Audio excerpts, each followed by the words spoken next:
உலகில் உன்னதமான உறவு நட்பு என்பது அனைவருக்கும் தெரிந்த ஒன்றுதான். இந்த நட்பானது நிலம் போல எல்லாவற்றையும் பொறுமையாய் தாங்கிக் கொள்ளும். இப்படிப்பட்ட நட்பை நம் சங்க இலக்கியத்தில் இருந்து பார்க்கலாமா? வாருங்கள்.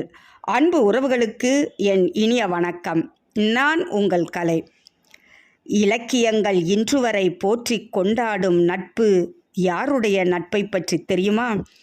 பிசிராந்தையார் என்ற புலவருக்கும் கோப்பெருஞ்சோழன் என்ற மன்னனுக்கும் இடையேயான நட்புதான். புலவர் பிசிராந்தையார் பாண்டிய நாட்டு புலவர் என்றாலும் மன்னன் கோப்பெருஞ்சோழனின் நல் இயல்புகளை கேள்விப்பட்டு அவரிடம் பேரன்பு கொண்டார். தமிழ் மேல் பற்று கொண்ட சோழ மன்னன் செய்யுள் இயற்றுவதிலும் புலவர்களை போற்றுவதிலும் உயர்ந்தவர்.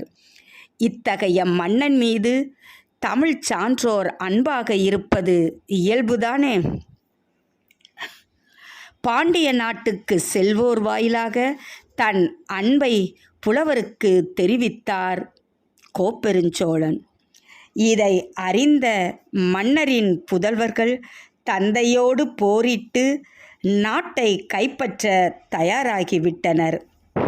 மன்னரும் தன்னுடைய புதல்வர்களோடு போருக்கு தயாராகிவிட்டார்.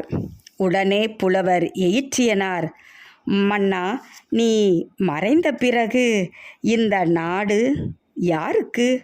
உன்னுடைய புதல்வர்களுக்குத்தானே என கேட்டார். மன்னரும் புதல்வர்களை மன்னித்து அவர்களுக்கு நாட்டை வழங்கிவிட்டு வடக்கிருந்து உயிர் நீத்திட புறப்பட்டு சென்றார். இந்த செய்திகள் எதுவும் புலவர் பிசிராந்தையாருக்கு தெரியாது.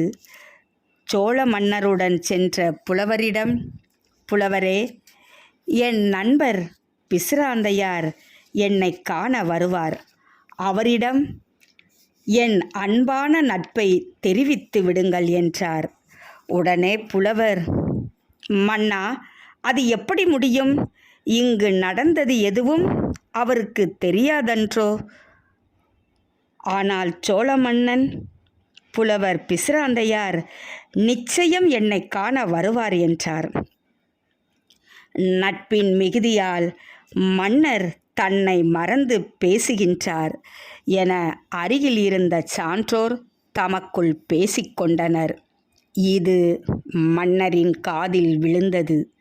உடனே மன்னர்,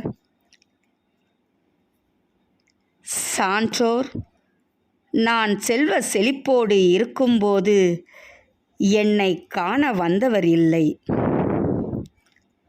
நான் துன்பமாக இருக்கும்போது வரக்கூடியவர் நிச்சயம் வருவார் புலவர் பிசிராந்தையார் என்றார் மன்னர். கூட இருந்தவர் யாரும் அதை நம்பவில்லை. இருந்தும் மன்னரின் வேண்டுகோளை ஏற்றனர். நீரும் உணவுமின்றி வடக்கிருந்து உயிர் நீத்தார் சோழ மன்னர். அரசர் இறந்த 2 நாட்களில் மன்னன் கூறியதைப் போல் பிசிராந்தையார் பாண்டிய நாட்டிலிருந்து இங்கு வந்தார். அவருடைய வரவினைக் கண்டு அனைவரும் வியந்தனர். நடந்ததை பற்றி புலவரிடம் கூறினர். ஆறா துயர் கொண்டார் பிசிராந்தையார். மரண தருவாயிலும் மன்னர் கொண்டிருந்த நட்பின் ஆழம் புலவரை மேலும் மேலும் துயரத்தில் ஆழ்த்தியது. மன்னன் வடக்கிருந்து உயிர் நீத்த இடத்திற்கு அருகே தானும் வடக்கிருந்து உயிர் நீத்தார் புலவர் பிசிராந்தையார். கண்கொண்டு காணாத இருவரின் நெஞ்சார்ந்த நட்பின் ஆழத்தை என்னவென்று கூறுவது? காலம் உள்ளவரை போற்றக்கூடிய இந்த இலக்கிய நட்பு மிகவும் உயர்வானது என்று சான்றோர் குறிப்பிட்டுள்ளனர். உண்மையான நட்பு என்பது ஈருடலில் ஓர் ஆத்மா என்பார் கிரேக்க தத்துவ மேதை அரிஸ்டாட்டில். உனது நண்பனை காட்டு, உன்னை யார் என்று சொல்கிறேன் என்பார் அயர்லாந்து நாட்டு சிந்தனையாளர் ஜார்ஜ் பெர்னார்ட் ஷா. அமெரிக்க எழுத்தாளர் ஹெலன் கெல்லர் தனியாக வெளிச்சத்தில் நடந்து செல்வதை விட இருளில் நண்பனோடு நடப்பதே சிறந்தது என்பார். ஆம், இப்படிப்பட்ட உயரிய நட்பு இன்றும் ஒவ்வொருவரிடம் இருந்தால் மிகவும் சிறந்தது. எனவே நட்பினை போற்றுவோம், நட்பினை வளர்ப்போம்.